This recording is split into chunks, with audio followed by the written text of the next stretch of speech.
Next up, coming to the stage, is a 24-year-old boxer that holds a record of 4-0, and he is a global superstar.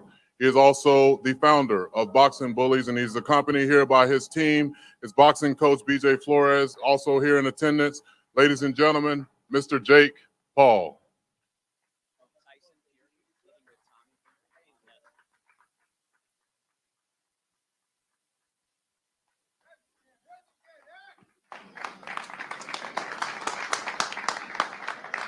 Let's go. Let's go. Also getting ready to join us as well, live via Zoom. He's a 22-year-old pro boxer with a record of 7-0. He is a UK reality TV star. Ladies and gentlemen, please welcome via Zoom, Mr. Tommy Fury.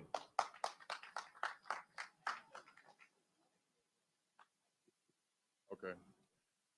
And I might need to add that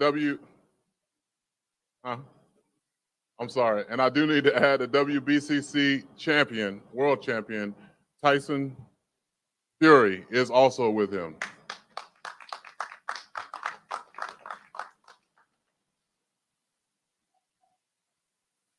Jake, you are attempting to make a lasting positive impact in the sport of boxing with your program, Boxing Bullies. The boxing gym in Puerto Rico, your advocacy for women and maximum fighter purses. Can you tell us why you're so vocal in this arena and in this sport?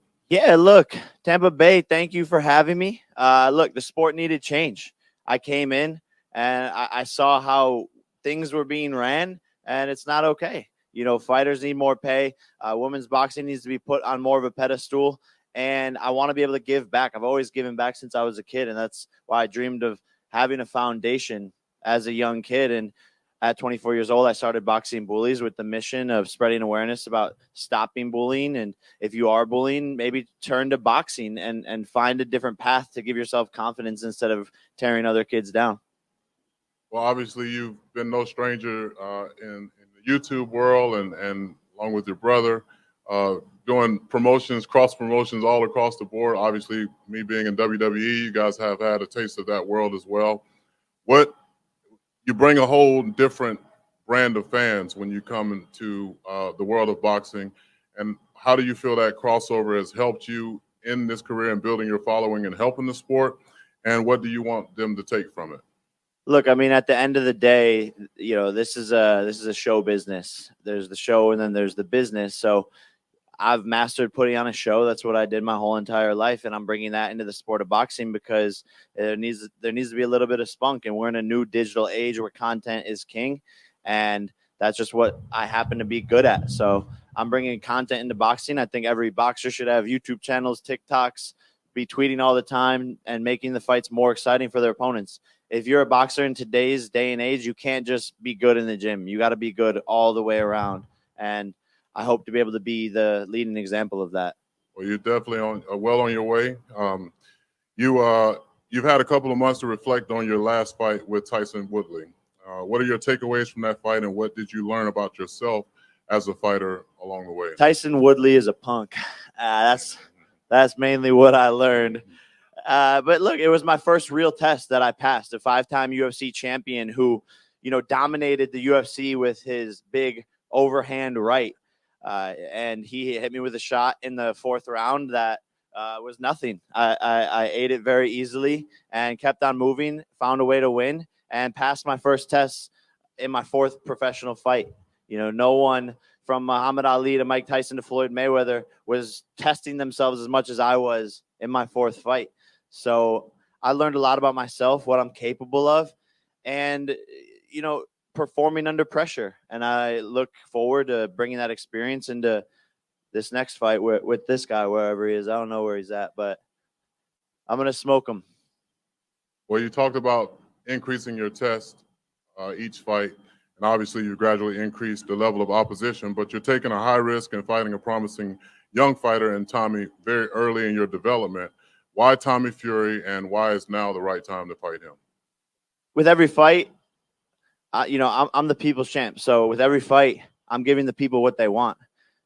And what they wanted was fight a real boxer, fight a real boxer. That's what everyone kept on saying.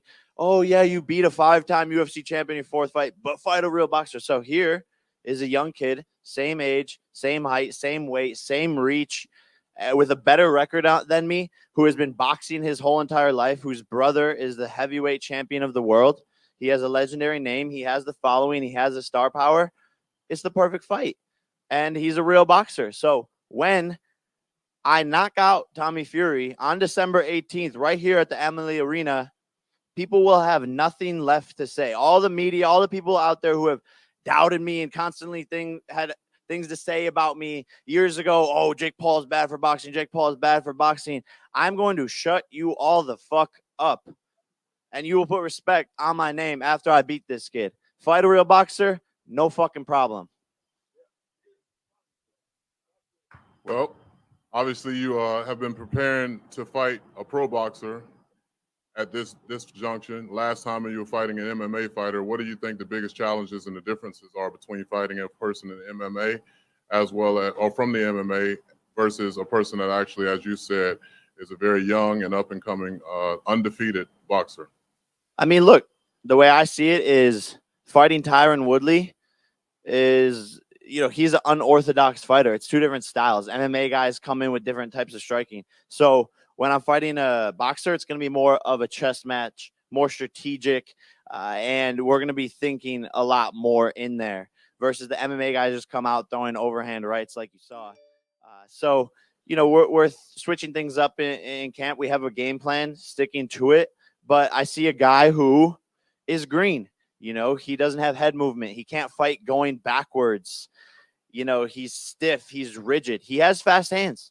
He has good combinations. But we're taking all of that away, and there's not going to be anything left for him to do. This kid's chin hasn't been tested. He's only been put in with opponents that were meant to lose. I've never done that. All my fights were stepping into the unknown. For him, this is the first fight where the opponent isn't just put in there to lose.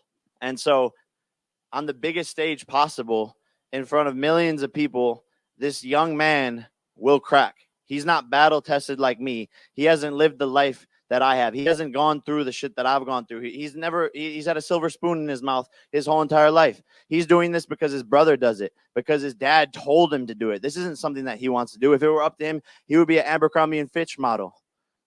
So when you see the fight start, you're going to see this kid break down, and he's going to get hit with his first real punch, and he's going to say, damn, why the fuck did I do this? I could have just been a model.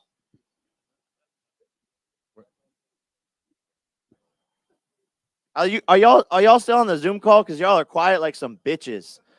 Two big bitches. I just want to know when you're finished, Mr. Claw. Two big bitches on Zoom. December 18th, and you're going to get spark code, mate. You fought a 40-year-old guy in your last fight. He hit with one proper punch until he fell through the ropes. And listen, mate, you can't put in the clause about not knocking me out. Because when I come for you, I'm knocking you spark out. You fought tired UFC people, a basketball player, and that's it.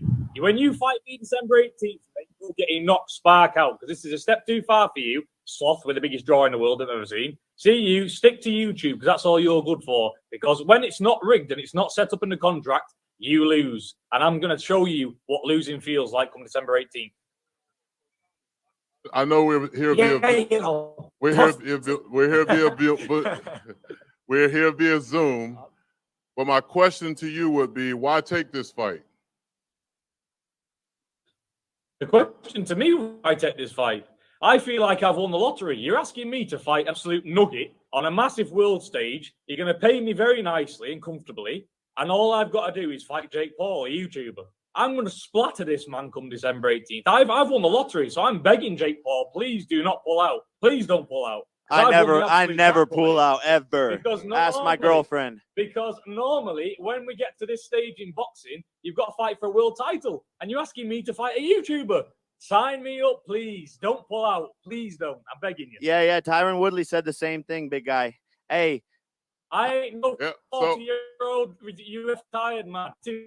Guys, we can go back and forth all day, but I gave Jake the opportunity to answer some questions, and I definitely want the media here to answer questions for you. You gotta get a better Wi-Fi, buddy. Hey, they don't got Wi-Fi in Gypsy country. Yep. So You saw Jake Paul's fight versus versus Woodley, and what did you take away from that fight? I took this away. The man got a split decision win. That means you only just won against a 40-year-old retired UFC fighter. My God, well done. Good job, mate. You just about beat a 40-year-old man. When you get in there with a fresh 22-year-old who's been doing this all his life, you're going to wish you stuck to paying UFC fighters off and basketball players. You should have gone and fought Tiger Woods, not somebody who's done it his whole life, because you're in for a big shock, my friend. You are the one who's going to crumble, because you know why? When you're getting hit all about the face and your nose and ears are busted, you're going to be looking at BJ the Blowjob Flores and thinking, oh, God, what have I done here? I shouldn't have called him out. Oh, God, pull me out, pull me out. I'm begging you. Please don't retire on the stool. Come out and fight like a man, because you're getting knocked spark out. I wish it was tomorrow. I'd lay you out right now.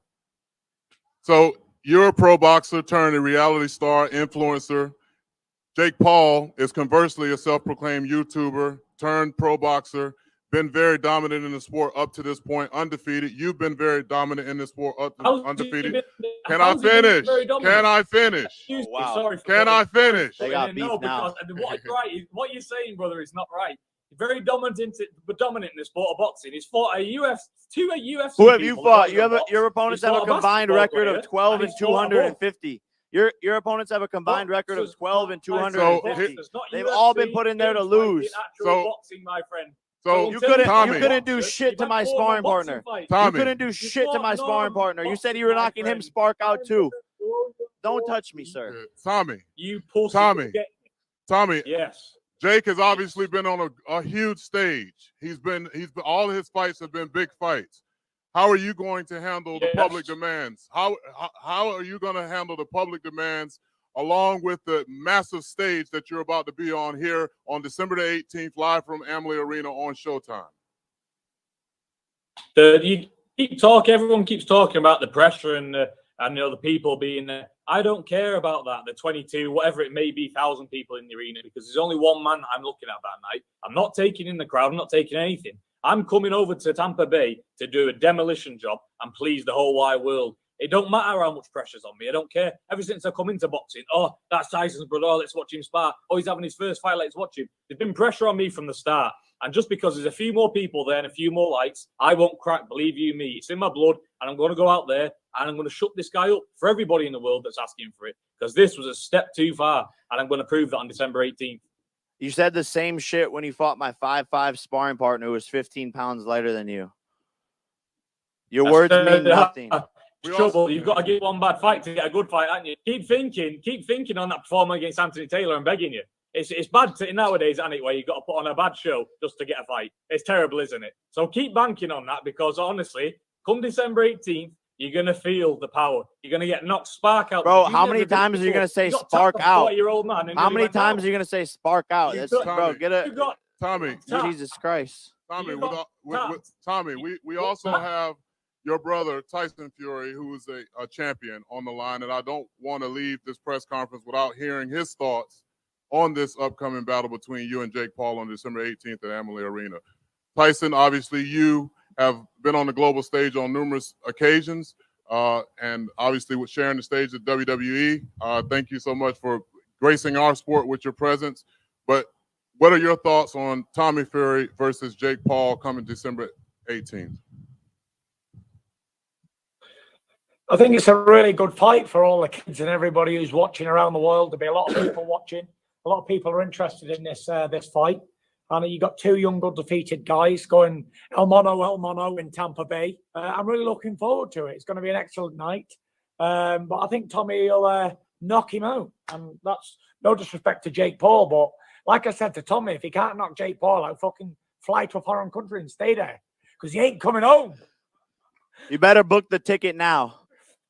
I'm sparring in camp. I'm sparring in camp Steve Cunningham. I'm sparring in camp Steve Cunningham, who laid you flat on your ass. So you guys have a lot of work to do. You have a lot of work to do over there, buddy. We will now open up questions to the media. Tyson, we're going to open up questions right now for the media to ask either Jake Paul, Tommy, or yourself. Mr. Paul, this is for both of you guys. you know, this fight could really be a turning point in your career. Arguably, you have more to lose than I'm he gonna does right now. slap Logan How do you see Paul this? How do like you the see hero. things going after See this him. fight? I just want to make it clear to all the media out there that the Paul family loves Tyson Fury, and it's no disrespect for Tyson Fury, but I do have to decapitate his younger brother, unfortunately. To answer your question, sir. Logan, To answer your question, sir. Yeah, the slogan of the fight is one will fall. So one of us has to fall. This is a massive fight for both of us. But I like to take big risks with big rewards because that's how you get paid in this sport. That's how you become a star in this sport. And I'm doing it early on. I'm not taking easy fights. I want to make history and I want to challenge myself. And that's what we're doing. Well, let's see what you've got. All I hear when you're talking is pip, pip, cheerio, pip, pip, cheerio, pip, pip, cheerio. Get some better Wi-Fi, you fucking gypsy. How's that? How's that?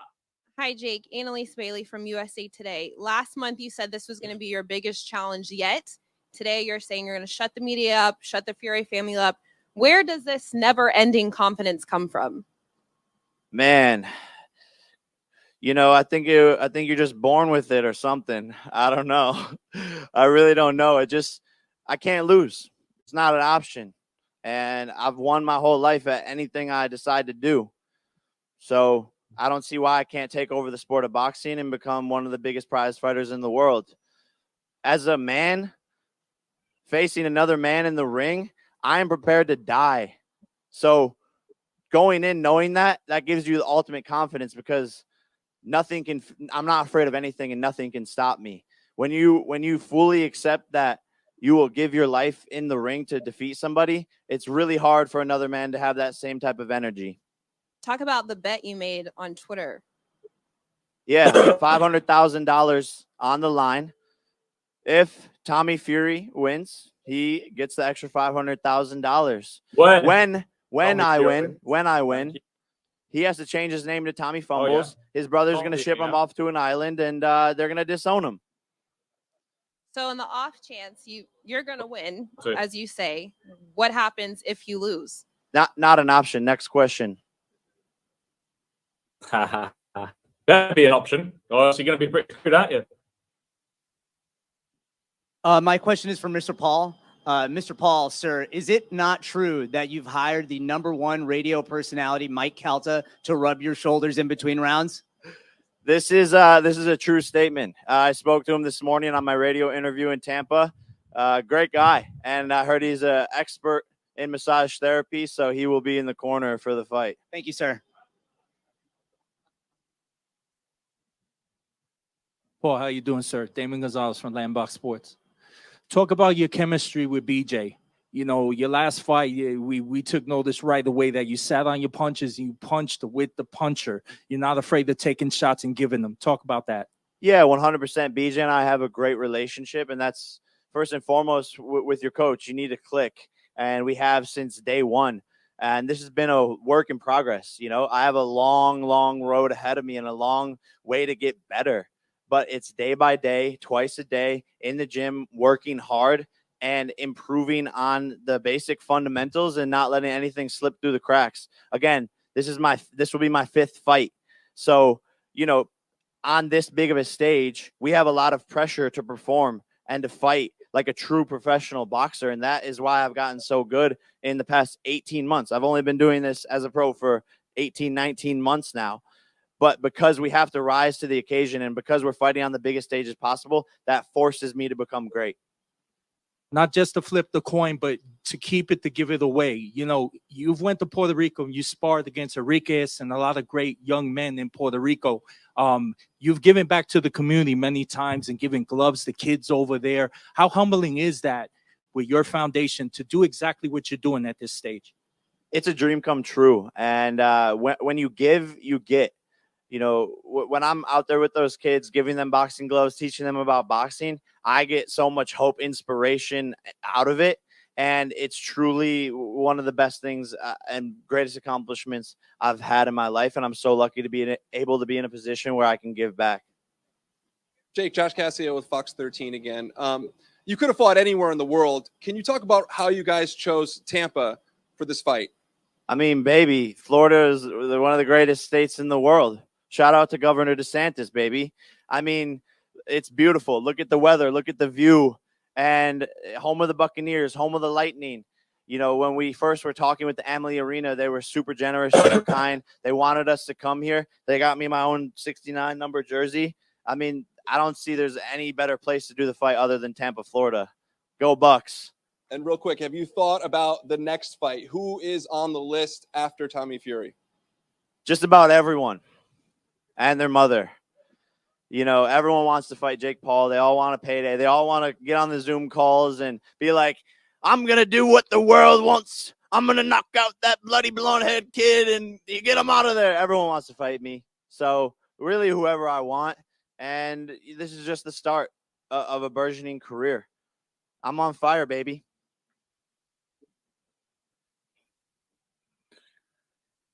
Any more questions? Somebody put this bitch out. He's on fire. So He's great. I'm gonna give both Tommy and Tyson an opportunity, uninterrupted, to give their final thoughts, and then we'll close out with giving Jake Paul the same courtesy and respect of being able to give his final thoughts uninterrupted. Tommy, Tyson, your final thoughts for this fight happening right here, December 18th, live in Tampa on Showtime at Amalie Arena. Go.